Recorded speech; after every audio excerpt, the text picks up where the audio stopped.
Good morning, Shindo here. Today we have economic news from Russia.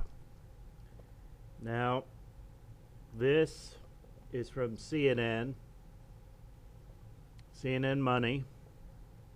I will put a link in the description box to this article that I am reading from. If you like what I do, please comment like an adult, subscribe, click like, and share my videos. Again, this is from CNN Money. Russia is seriously running out of cash. Now, what do you suppose a government like Russia would do after it runs out of cash? When it needs money or wealth quickly, what do you think someone like Vladimir Putin might do? I'll leave that up to your imagination. I think you know exactly what they would do. Russia is bleeding cash at an alarming rate. After 2 years in recession, the country's rainy day fund has shrunk to just $32.2 billion this month. According to the Russian Finance Ministry, it was $91.7 billion in September 2014, just before oil prices started to collapse. And it's getting worse. Analysts expect the fund will shrink to just $15 billion by the end of this year and dry up completely soon after that. Quote, at the current rate, the fund would be depleted in mid-2017, perhaps a few months later.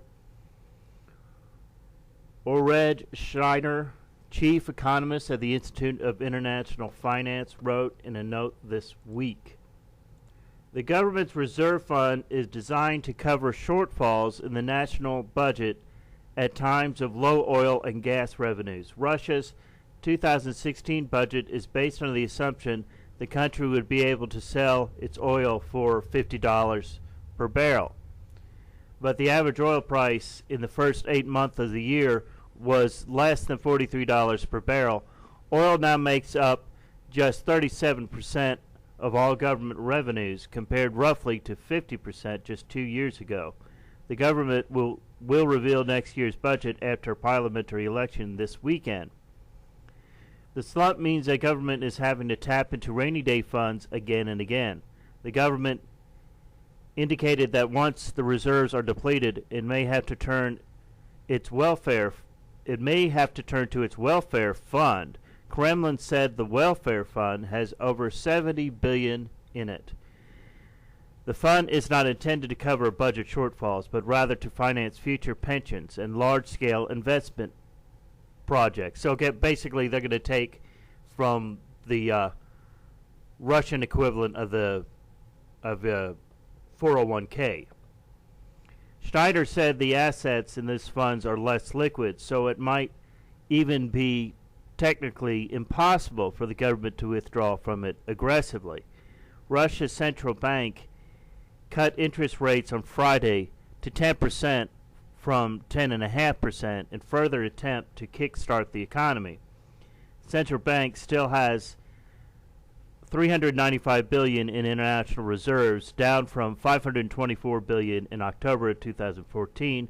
The bank burned through more than $140 billion in foreign currency reserves between 2014 and 2015, trying to defend the ruble from collapsing. The ruble from collapsing.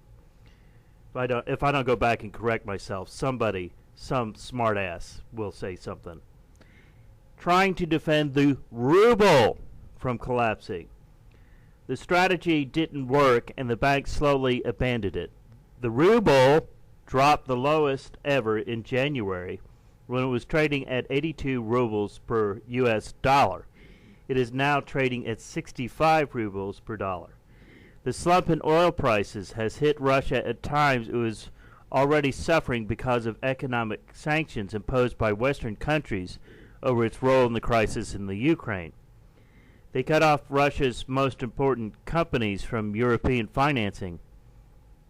banned imports of certain products, and froze funds of key officials. Russia retaliated by imposing imports restrictions on European food products. That caused a headache to European farmers, but also pushed Russian inflation to double-digit levels.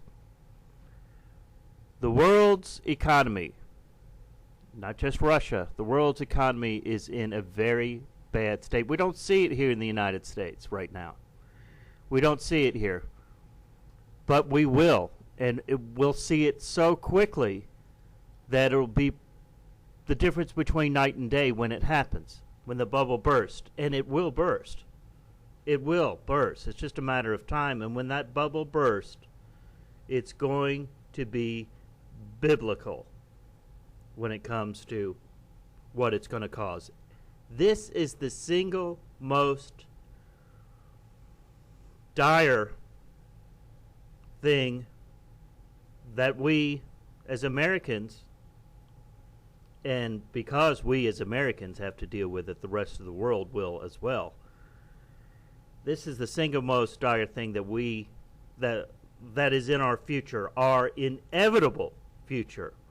So regardless of anything else going on, we are going to face a huge economic slump, a collapse, and it's going to be just a matter of days. And that anyone who's being realistic and not just blowing smoke up your butt is going to be telling you that.